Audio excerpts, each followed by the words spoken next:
माह से बड़ी अनफॉर्चुनेट सिचुएशन है कि हमारी अदलिया बुनियादी हकूक़ की जो खिलाफ वर्जियाँ हो रही हैं उनको पाकिस्तानी शहरियों को प्रोटेक्शन देने में पूरी तरह नाकाम हो चुकी है और दिन ब दिन ये सूरत हाल बद से बदतर होती जा रही है। वो चाहे हमारे पाकिस्तानी शहरियों की बेल्स हों जिनको 4-4 माह फुटबॉल की तरह एक कोर्ट से दूसरी कोर्ट में भेजा जाता है, फिर नए प्रेसिडेंट्स पाकिस्तान के अंदर कायम हो रहे हैं अदलिया के अंदर, जिसकी मिसाल पाकिस्तान हिस्ट्री में कभी नहीं देखी गई।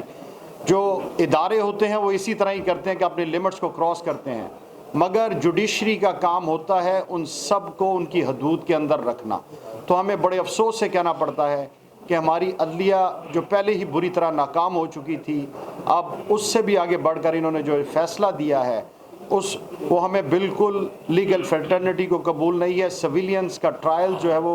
बिल्कुल आम अदालतों में होना चाहिए, जो अदालतें जिस काम के लिए बनाई गई हैं। और ख़ास तौर पर हमें चीफ जस्टिस साहब जो नॉमिनेट हुए हैं, काजी साहब, उनसे बहुत सारी उम्मीदें थीं कि वो जो है पाकिस्तानी शहरियों को इंसाफ दिलाएंगे, मगर हमारी उम्मीदें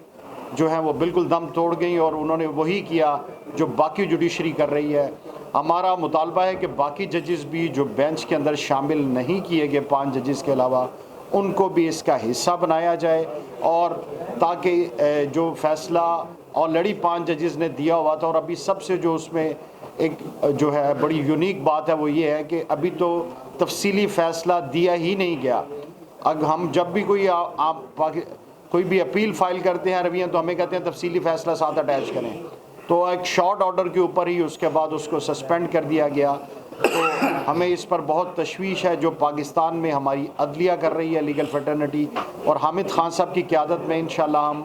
इसके ख़िलाफ़ जो है पूरी तरह यकजा होकर लाहौर बार एसोसिएशन इन मामलात पर खड़ी है, और इंशाल्लाह हम इसके लिए जद्दोजहद अपनी जारी रखेंगे। वो कन्वेंशन की सूरत में है, और इंशाल्लाह पाकिस्तानी शहरियों को इंसाफ दिलाने में अपना भरपूर किरदार अदा करेंगे ताकि उनका ट्रायल भी सिविलियन अदालतों में ही हो।